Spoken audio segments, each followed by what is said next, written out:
Well, hello, YouTube lands and all subsequent social media lands. Welcome to the MCU's Bleeding Edge. How we doing, everyone out there? So, we are here live tonight, Wednesday, 9:10 p.m. Eastern Time, 6:10 Pacific Time, you know, our usual time, you know, there. And we are going to be discussing... Who cares? Sorry. Who cares? Nobody's asking you, Sally. Anyways, so we are live. Sometimes may be good, sometimes may be shit. Exactly. Anyways, so we are live tonight, folks, and we're going to be discussing episode 5 of Hawkeye tonight. But before we get into the Hawkeye episode, we are actually going to be reviewing the second Batman trailer that came out. So those for you that don't know, The Batman, which is the Robert Pattinson film that is coming out next year, we're going to be doing a little watch of the first one trailer and then the second trailer that just came out, and we're going to give kind of a little bit of our opinion on it. So, of course, we have a great ensemble cast for us again today on our panel today. We, of course, have Sally, the MCU girl, here with us, a returning and recurring amazing panelist who we enjoy. She is known for the Sally MCU Girls podcast on Anchor, so definitely check her out on that. We also have Renee rejoining us, too, here from the Podcast of Champions. Great to have you, Renee. Thank you. We also are happy to have Vincent Vance Spock back with us, a great panel member, so thank you for coming in. And, of course, then I have my trusty sidekick and co-host, Mr. Jeff Sloboda, a.k.a. TrueKnowledge, who you can find also on all those amazing platforms from Podcast Champions, Rizzle, Twitter, TikTok, all that great stuff. So you can find us there.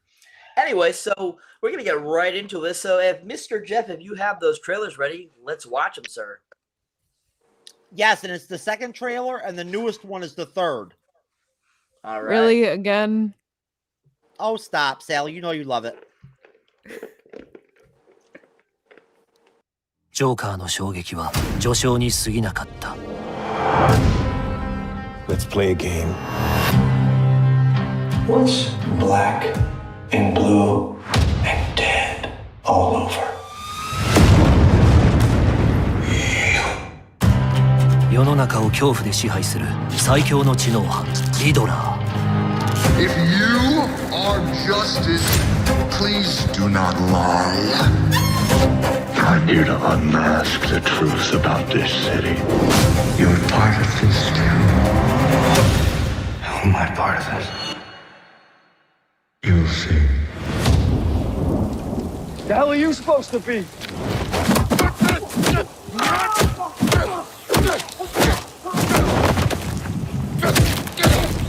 今、男の嘘が暴かれる。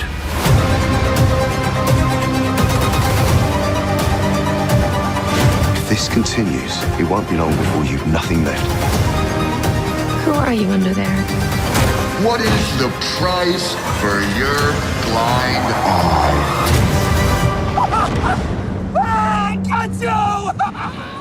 I got you!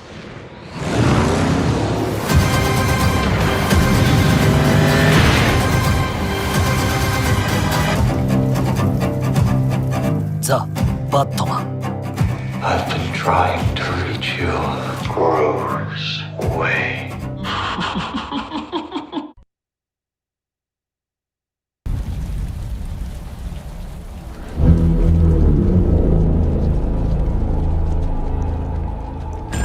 Police! Hands up!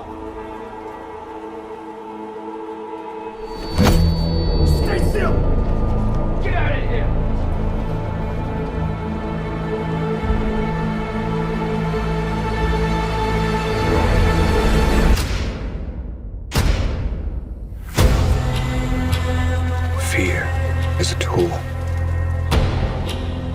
But when that light hits the sky, it's not just a call. It's a warning.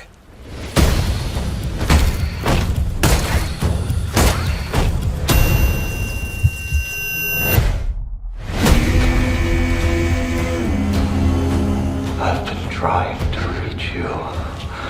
Find the gun! This is a powder keg, and Ritter's the match. I can take care of myself. If this continues, it won't be long before you've nothing left. I don't care what happens to me. It's only gonna get worse for you.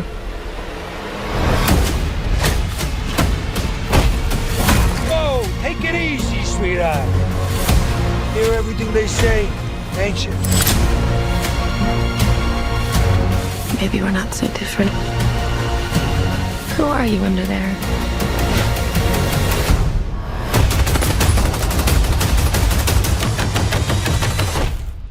I'm vengeance.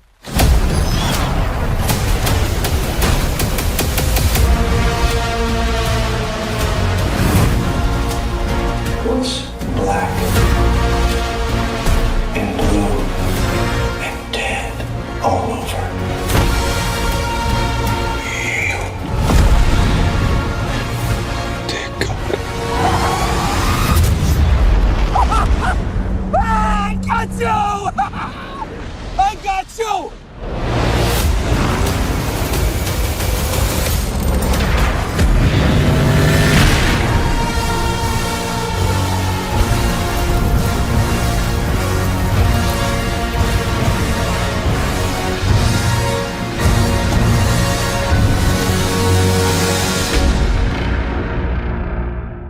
The Americans tell lies.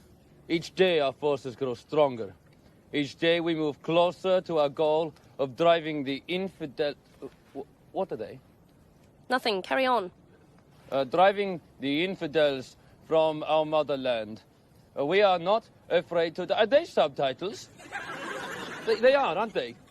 No. What do I need subtitles for? Can't you understand what I'm saying? I studied English at the bloody American University in Cairo. Well, obviously I can understand what you're saying. Oh, but you see how they condescend to us with their subtitles. Oh, maybe it's teletext, for the hearing impaired. Teletext? No, a lot of TVs come with teletext nowadays. Wait, say something again. My friend has an 80 Hey, how come he doesn't need subtitles? Well, obviously he's comprehensible. No, and I'm not. Look, if you... I speak perfect English. She sells seashells by the seashore. Peter Piper picked a peck of pickled peppers. Round the ragged rocks, Oh! The situation remains as dangerous and volatile as ever here in northern Iraq. While the rebuilding continues... What? I can't understand you speak English. Where is your subtitles now? Oh, you think you're so good. Look at me. I got subtitles. Kerry Downs, Iraq. Shut up!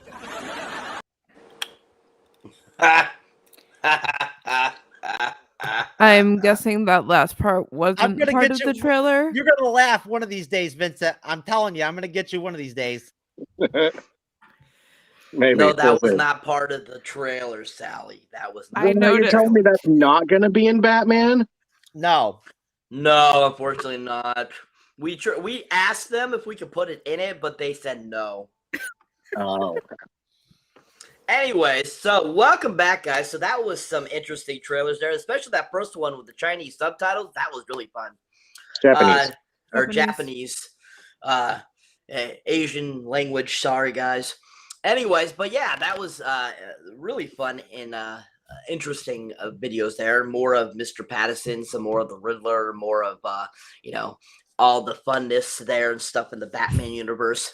So let's just go and say, what did everyone think about those trailers? Just give us like a little brief what you thought about them, if you have any pros or cons about it. Just pretty simple stuff.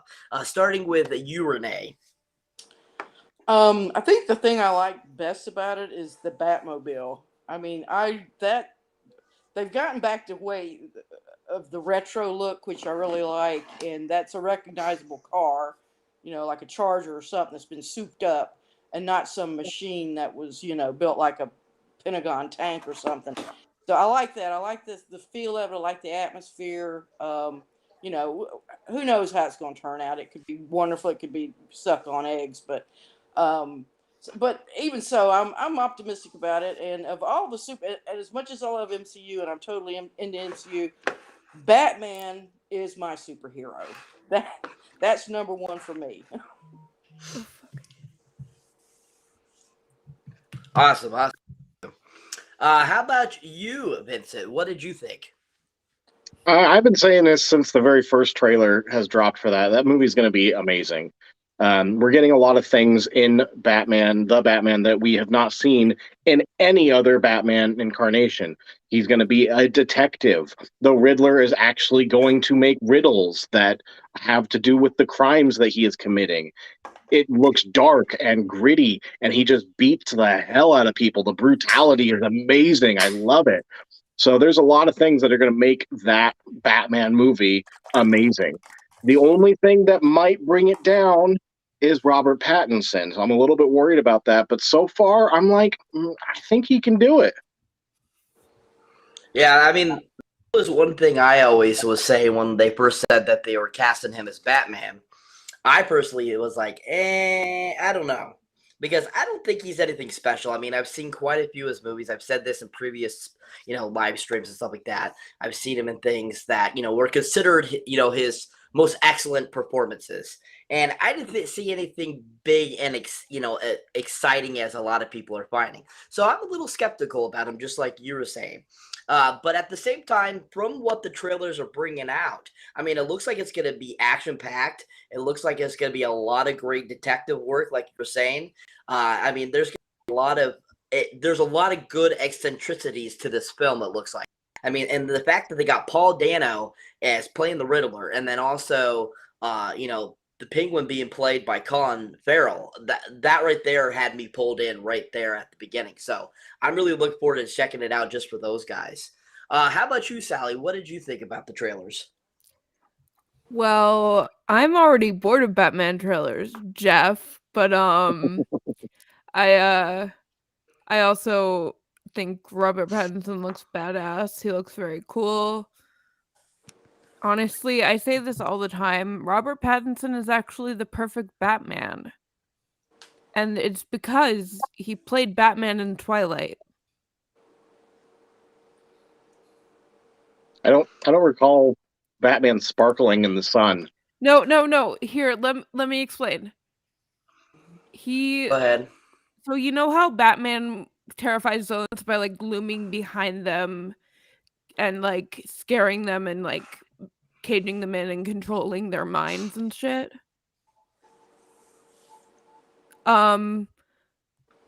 That's how Edward courts Bella in Twilight. Okay. It's a horror movie. It's terrifying. Okay. That's how I see Twilight. Yeah, it's pretty scary.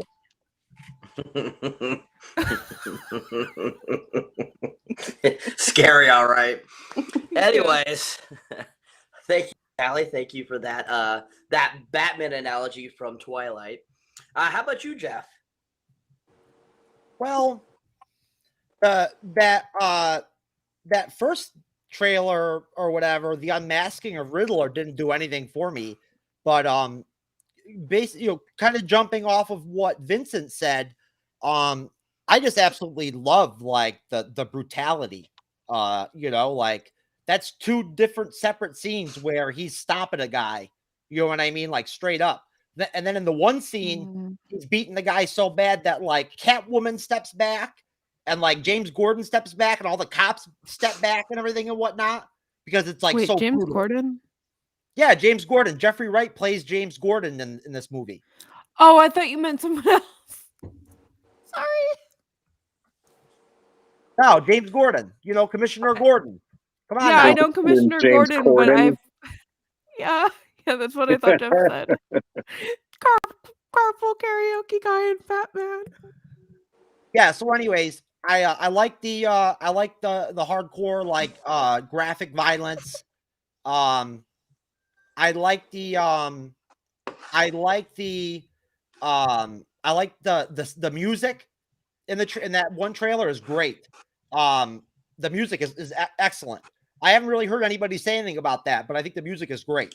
I love the way it sounds. It's very it's almost like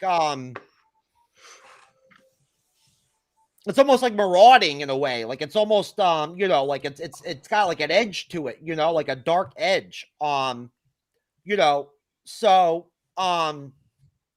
basically I think that it's going to boil down to how I think Pattinson is going to do a great job. I don't think there's any question of that.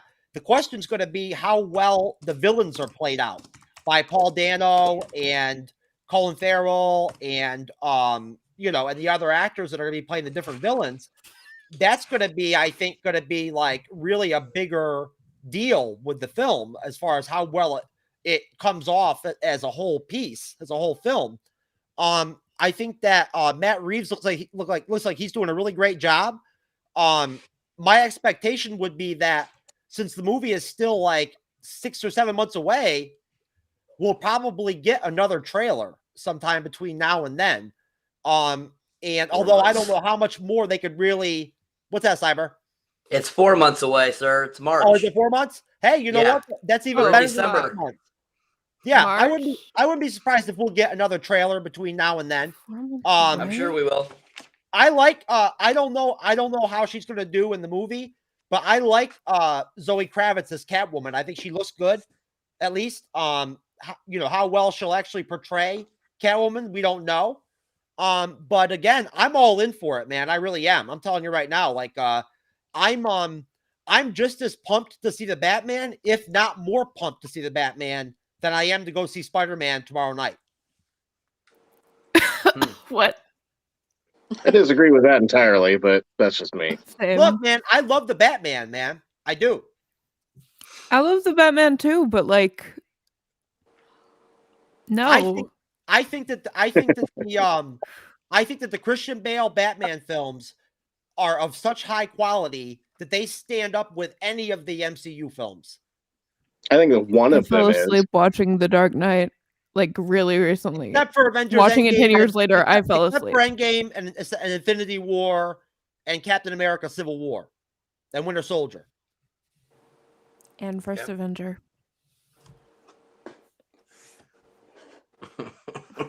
Okay. Anyways, so great. Thank you for that Batman trailer roundup, folks. Let's move on to our main event, folks. So now we're going to talk about Hawkeye episode 5, which happens to be called Ronin. That's right, Ronin, people. So we get a little bit more, you know, Ronin vibes, and we actually get Hawkeye again back in his Ronin outfit in this episode too, which is really cool. But to start us off, this episode was packed with stuff. I mean, I can't wait to talk about the ending. So please do not refer to somebody in this episode until the very end, please. We're going to talk about them at the very end. Anyway, so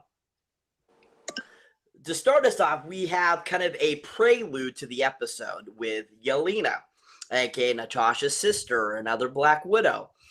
So this right here, this little scene here really kind of, you know, anybody with that thinking that Natasha was replaced with her sister, this totally blows that away. And we can see that, yes, no, Yelena did blip.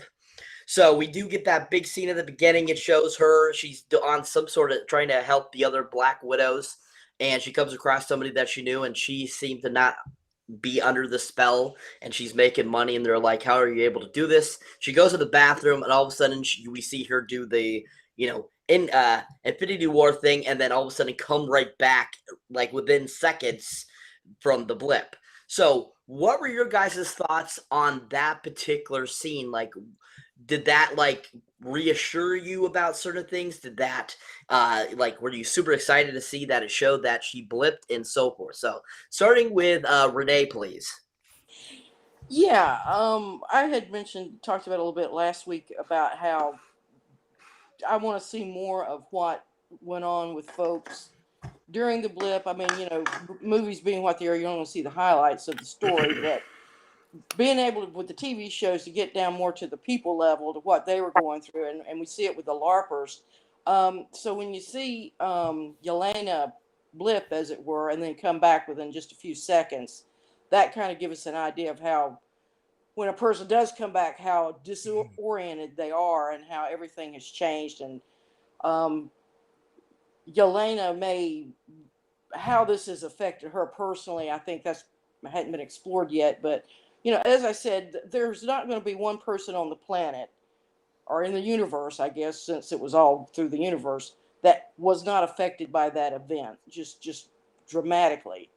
So I would, if it were me, if I were living in this, I would be constantly living in a state of anxiety that any minute, either we're going to get another alien invasion or we're going to get another blip. And, and I want to see that anxiety level being played out more in the movies.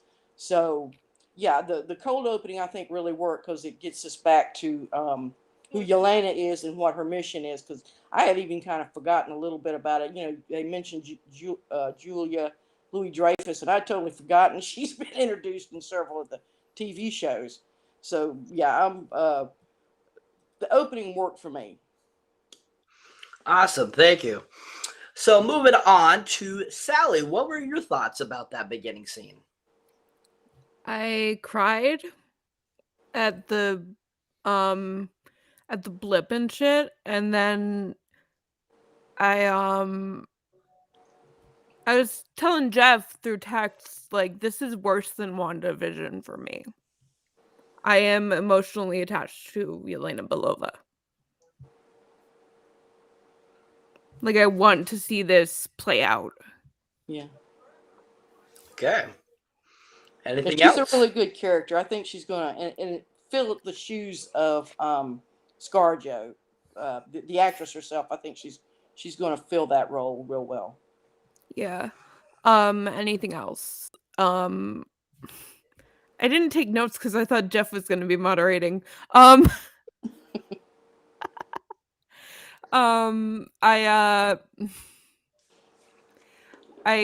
genuinely like how well done her character was. Like, how in the movie Black Widow, she's like, it's a power pose. You're a total poser. I don't know if anybody noticed, but she did the power pose at some point, which made me cry again. Okay. Yeah. How about you? Was that me? Yeah. Okay. Sorry, you cut out for just a second.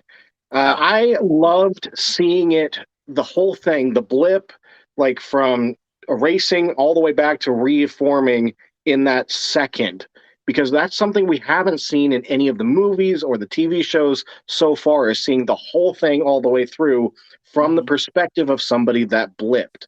We've seen the characters that have survived. We've seen the characters that did blip, like we watched them blip. And then we've seen one character reform along with some like randos in the background with Monica Rambeau. But we've never seen somebody just go the whole thing, and seeing it in that 1 second. That was really powerful to me, to just watch all of a sudden the whole room changes too around her. Because that's what would have happened. Like, as she reformed, everything would have been different. And so that was amazing to see for the first time a character disappear and then reappear in the same second for her, but 5 years later for us. Totally agree. I think that was a very, interesting scene, just for that fact that, like you were saying, we got to see the whole blip happen from, disappearing to reappearing. So, I mean, that was really interesting to see, because it was literally kind of like, it was like milliseconds. It's like, it wasn't even seem like, they actually blipped it, just like they disappeared for a second and then reappeared. It was like really interesting. And that was fun that they actually decided to put that in to give us that glimpse. Well, Cyber, I actually know of a woman who knows a lot about the blip. Dr. Lisa Guerrero decided to test whether an apparent psychic actually had abilities or if she was just a scammer. Safe to say, it got pretty embarrassing. One of the first things I do in a case, Lisa, is I always make sure people know that if I feel the person is living or not. So you'll always know Yes. when you talk to a family member, when you start a case, you'll know if this person is dead or Yes. alive. And that's the point, is that Every time. Yes. But apparently her psychic abilities didn't see this coming. Lori, I'm going to show you something. Okay. Okay? Yes. Does this girl look familiar to you? Yes, she does. I worked this case. This little girl is me. And you told somebody that she's dead. Wait a minute. You didn't disappear? I'm right here. Well, that's interesting, isn't it? How do you explain being I completely can't wrong? explain it. I can't explain it. You're charging them hundreds of dollars. You know what, dear? I Hundreds think of we're done. dollars. You're taking advantage of desperate people with a bunch of hocus pocus, aren't you? No, I'm not. I think we'll go. Thank you. It's been an interesting experience. You all have a What Okay. the fuck was that? Cyber, you're blurry. I know. I see that. Come on. Refocus, camera. Jeff, what the fuck? I love that, man. There when we that, go. When that chick was like, and you didn't disappear, I'm like, are you kidding me, man? Come on now. Yeah, that's Well, since you're showing your thingies there, how about you give us your take on that scene, sir? I thought it was a really, really interesting way to start off the episode. I thought that it was total fan service, like up the wazoo. I mean, everybody obviously in the fandom wants to see more Yelena Belova. Like we all do, you know, we all want more Yelena Belova. And yes, please. To see, you know, what you know, either with their clothes on or off, right, Sally? Like it's all good either way. But no, to start, I mean, I know it's Hawkeye's show, but to start off this episode where there's this really big expectation that this is going to be a massive episode. There's going to be a lot of really important stuff going on, and then to start it off with a premise where it's all basically focused on Yelena, and then even before she even actually like starts talking to Kate Bishop and everything and whatnot, they do that whole sequence with her reviving, you know, one of the other Black Widows or whatever. Then she gets blipped, then she comes back. It was very reminiscent to WandaVision and Monica Rambeau. And when they did the whole scene with Monica Rambeau being blipped and everything, very reminiscent to that for me. And I like that connection like that. I do. I hope they do more stuff like that. I'd like to see other characters that they show them getting blipped and stuff like that and whatnot. I think it's neat. You know, but either way, I thought that, are we going all the way to like when she's talking to Kate Bishop? No, not yet. Okay. All right. We're just talking about that first segment, just that intro. It was just really good backstory to fill the gaps in for Yelena and tell us what she's been doing for the last 5 years, because we didn't really know whether she got blipped or not. Correct. Yeah, so that's great. Yeah, so I mean, that whole, like I said, that whole situation was like you were saying, a fan service most definitely, and I think it was a really good introduction. Then of course the episode goes in and it gives us kind of a backstory of what the last 4 episodes of Hawkeye were, and then all of a sudden we go to Kate going home and talking to her mother, and basically her stating to her that she feels that her boyfriend, her fiance, she thinks is up to crooked doings and that is a bad guy, and to, you know, check into it. They have their little conversation, and what's her name, kind of Vera Farmiga's character, her mom, just kind of, you could just see there's things turning in her head, and you know that, you know, there's something evil about her, that there's something that she's not telling you. And so they have that conversation, and then it goes on, And then Kate decides to go back to her flat to get her stuff, because her mom asked her, please come home. She goes there, and that's when all of a sudden she comes across Yelena again. We get more Florence Pugh. So, with that scene, that whole interaction, that whole scene there, just that section, what were your guys' thoughts on that whole interaction between Yelena and Kate? Starting with you, Jeff. Thank you for going back to me. I appreciate that, Cyber. Because I really wanted to get into that. So basically, it's like I said in the last review, it was very obvious to me that Yelena, being the experienced Black Widow, the more experienced warrior, the more experienced person with combat and and whatnot, she definitely took it easy on Kate Bishop when they fought a little bit the other night. You could just see the way that she was treating her in their conversation. Like, she can tell that Kate is like an amateur, and I kind of felt like it was just kind of more, really cool time for us to like kind of spend with Yelena. You know what I mean? Like, the exchange between her and Kate Bishop was really cool. It's really interesting watching Kate Bishop grow throughout the series from episode to episode to episode. I really feel like she's showing like real growth, like every episode. Like she's coming with more. Like, she's getting more serious. She's maturing. Her game's tighter. You know what I mean? Like, she's more on point. And I feel like that conversation really alluded to the fact that, Kate really cares deeply for Clint. You know what I mean? Like, and so, but, beyond that, I just thought it was fun. I just thought it was interesting to watch, but I didn't really read anything big out of it. All right. Well, definitely. I mean, I think there was a lot of great meaning to that scene. I think a lot of great, like, just great conversation between the two. And then I think the macaroni and cheese thing was hilarious.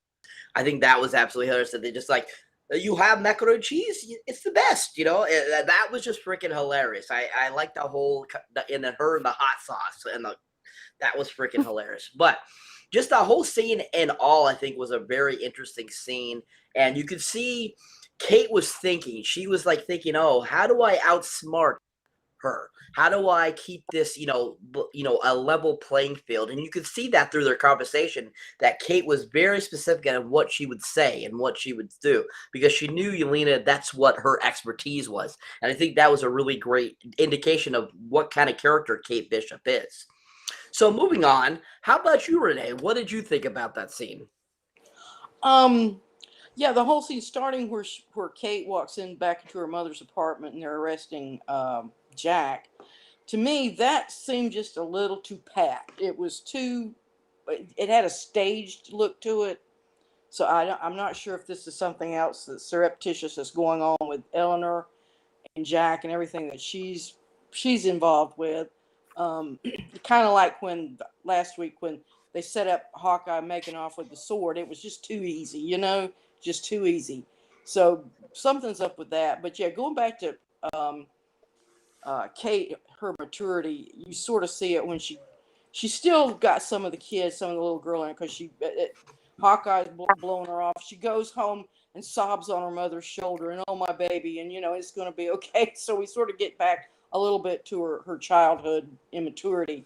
But then, like as Cyber mentioned, she gets resolute and she decides, no, she's gonna back up Hawkeye. She knows he's in trouble. She's wanting to find out herself what's going on with her mom and everything. So yeah, I thought it was really well played, that part. And then of course when Yelena and Kate are alone in Kate's apartment, then I think she sees Kate maybe in the same way that Black Widow would have treated Yelena when she was younger. So she's sort of saying, well, here's somebody who has great potential, and I need to keep my eye on her. So, yeah, the whole scene, I think, played out real well.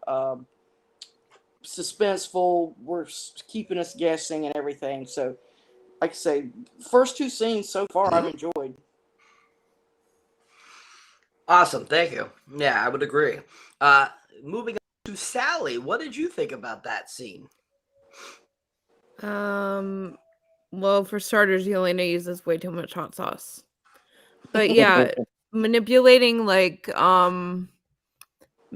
her with like yummy mac and cheese and like just this sort of calm, like almost parent like demeanor or like sisterly demeanor, and then like saying I'm here to kill him, stuff like that. And like my sister saved the world, he didn't. All that sisterly facade sort of fades, and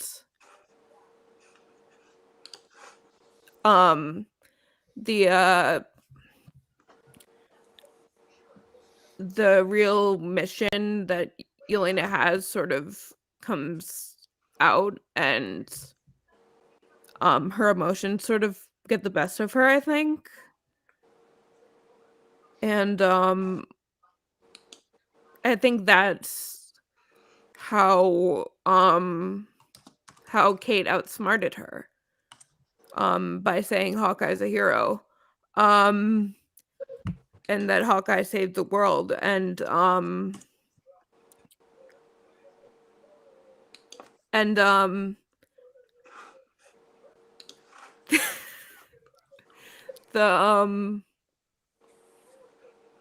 what?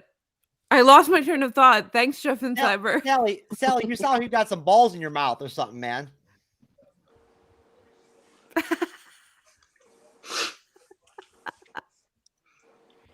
You see it, right? Yeah, I see it. We see it, yeah.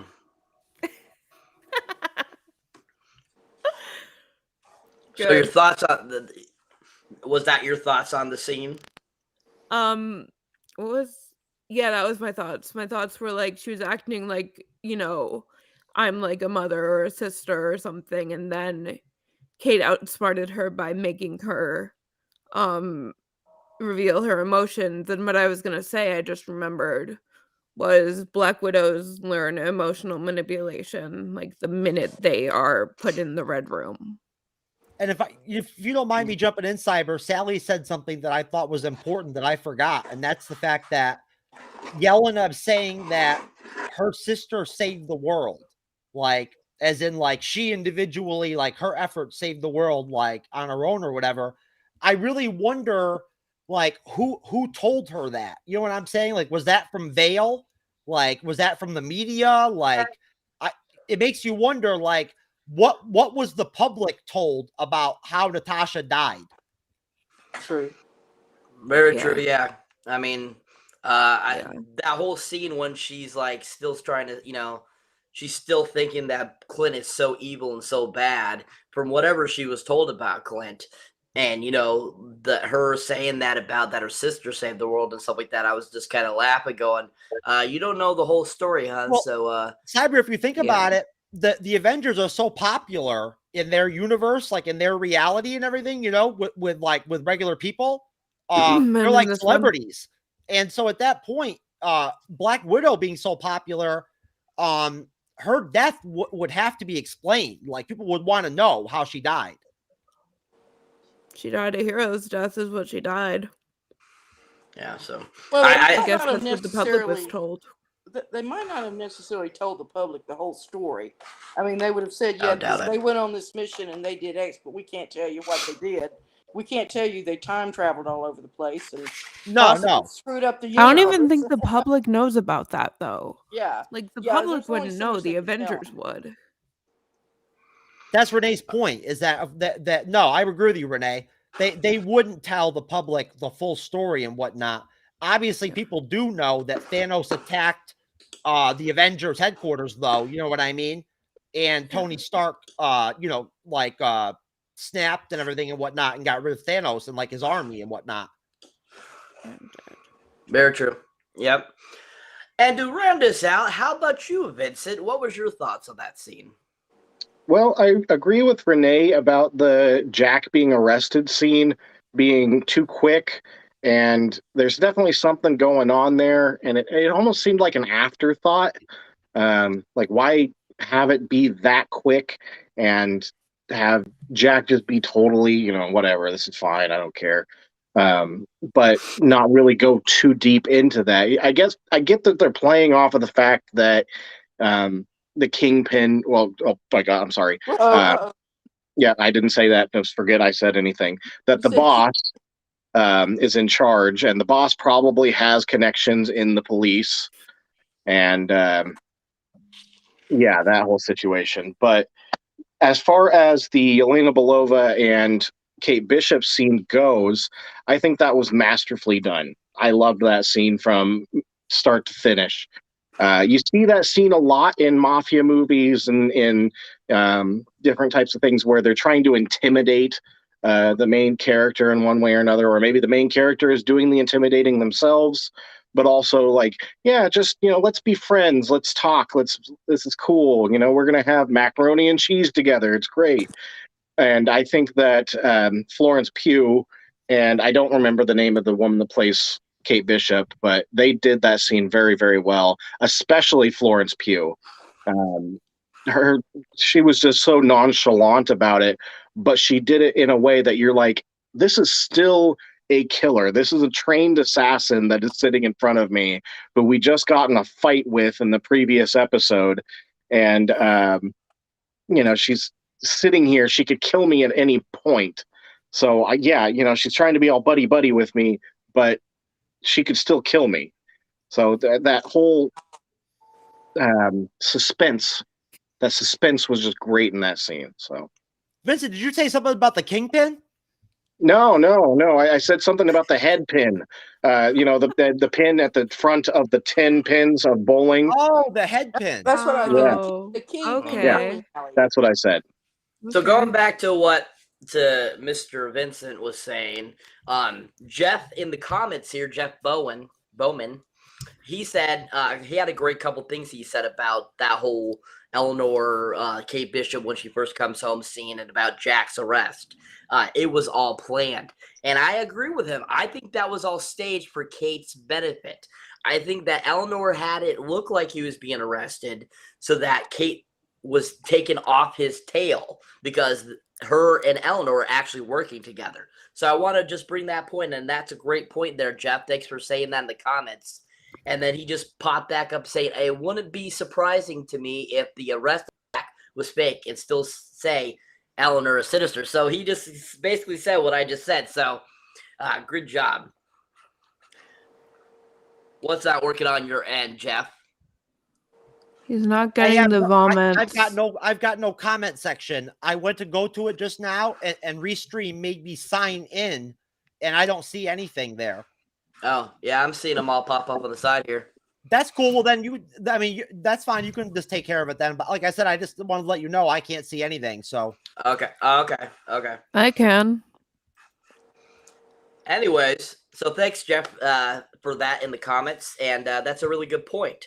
So moving on with the episode, so we have that whole scene with Elena and Kate, and then after that we have Kate kind of go on a voicemail rage with Clint's phone. We have that great scene where she keeps talking to him several times and like, answer your phone. And it's absolutely hilarious. I think that's a great scene, and her leaving those messages and stuff, and it kind of moves on. And then all of a sudden we see Clint, and he's basically shows him outside at the memorial for what happened in New York in the first Avengers film. And we see that awesome plaque, and it shows all the different Avengers names. And so my question for you guys is, what were your thoughts when you saw that plaque? Did it move you at all? Did you go, oh my God, I remember that from the movie, or anything like that? Like, did you think that was a good addition to the film? And basically Clint talking to it saying, Natasha, I wish you were here so I could talk to you and, confide in you and stuff like that, like they used to. So what were your thoughts on that scene when Clint goes to that memorial? Starting with you, Renee. Yeah, it was very poignant. Almost like a spiritual moment where he's he's not praying to God or anything. He's just speaking to himself basically. But, he's so be it. He says that let the chips fall where they may, as it were. And he's going to end it all, whatever the end is. We don't really know what the end is right now. However, he's going to end it. So, yeah, I really like that scene. All right, thank you. Awesome. How about you, Sally? When I tell you I let out the world's biggest, most anguished just cry when I saw those names on the plaque, I screamed and my mom came running. Okay. Yeah, it got me.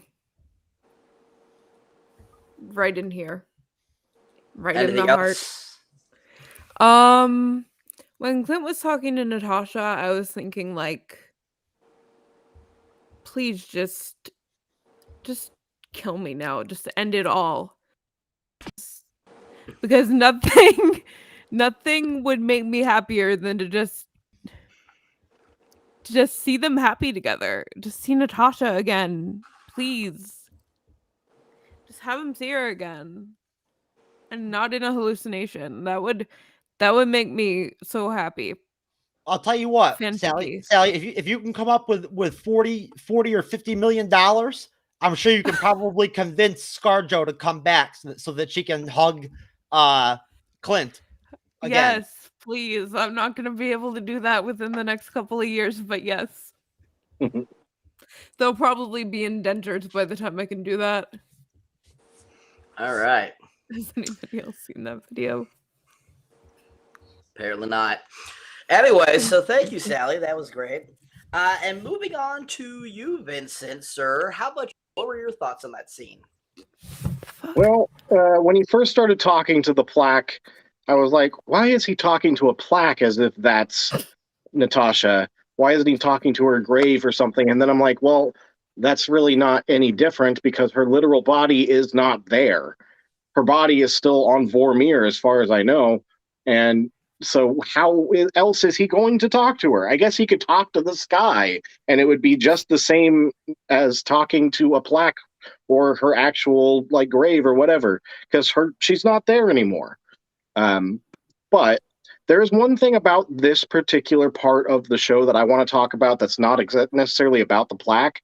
I don't know if anybody else has noticed this, but in the trailers for Spider-Man No Way Home, there's Rogers the Musical billboards now, just like the Rogers the Musical billboards in Hawkeye.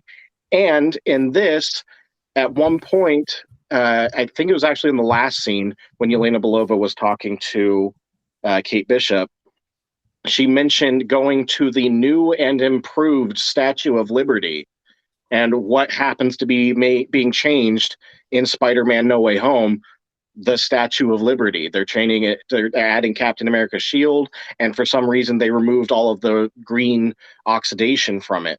So that's amazing. It's really interesting that in this episode they happen to make reference to something that is happening in Spider-Man No Way Home, which comes out tomorrow at midnight. I see. So that establishes that Spider-Man is going to have taking place a little bit in the future from what we're seeing now. Yeah.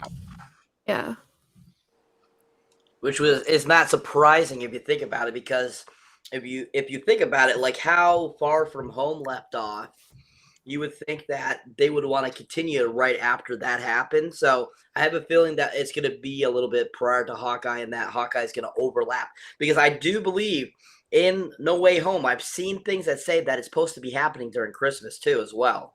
So I read something that had the timeline on it, and Far From Home ended summer of 2023 or 25, somewhere in there. And Hawkeye takes place Christmas of that same year.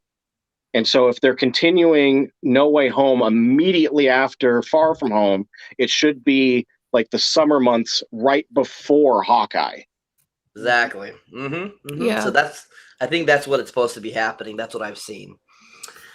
Thank you for that information, Vincent. That was a great little info for us and little cookie for us to follow and crumble. Anyways, how about you, Jeff? Any thoughts on that scene, sir? I mean, nothing really beyond what everybody else has already covered. I mean, everybody already pretty much like nailed it. I just felt like, a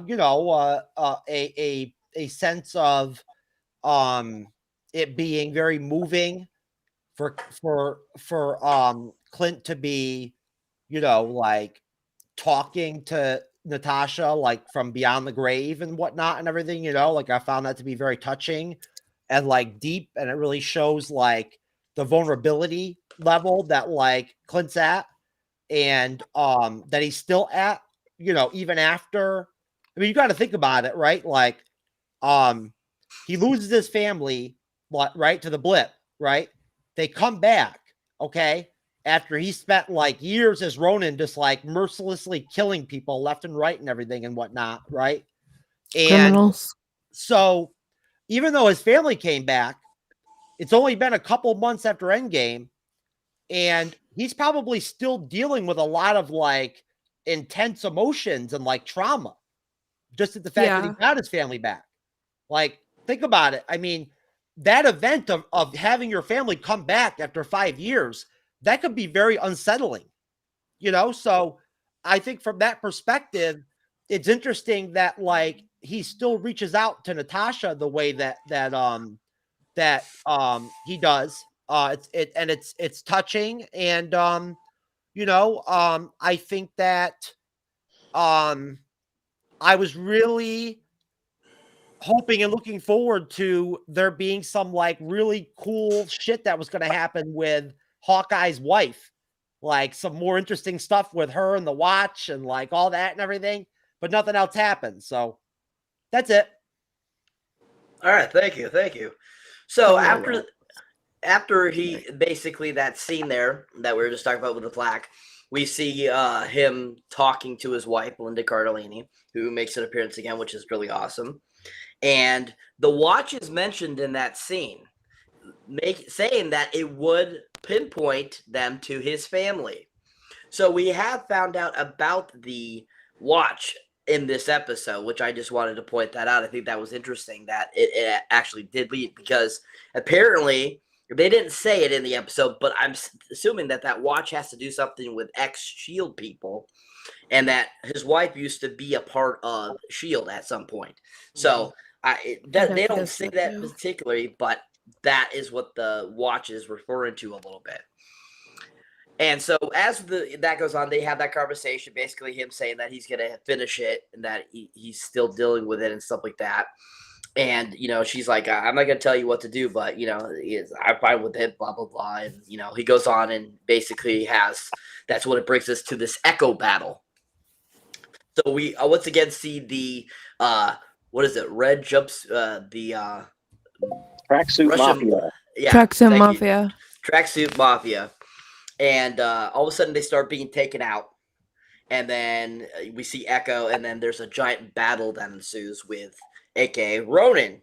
So my question for you guys is, what did you think about that scene with Echo and Clint as Ronin, and that whole conversation they had, that he's like speaking to her and she's reading his lips and basically telling her that somebody that we haven't mentioned yet, Vincent, was having her father killed. So what were you guys' thoughts on that scene? Let's start with you, Sally. So the one thing that confused me, her cousin / interpreter / friend, so Clint took him out, and then he and Echo fought, and then I might be spoiling a later scene. Never mind, skip me. Well, he doesn't take him out in that scene. Oh, he doesn't? Kill him, but he does knock him out. Yeah, he knocks him out. That's what I meant. Not. Yeah, that's fine. That's in that same scene. Yeah. Why weren't you there? Stuff like that. That might have been the next scene. I'm not sure. That's all in the same scene. Oh, okay. So, makes me think that her interpreter, cousin, friend person was important in the whole vengeance thing that Echo is doing. Okay. So he could have been like pulling some strings in the background. Yeah. Okay. That's why. But what did you think about the fighting and everything and their and Clint and Echo's conversation? Did you have any thoughts on that?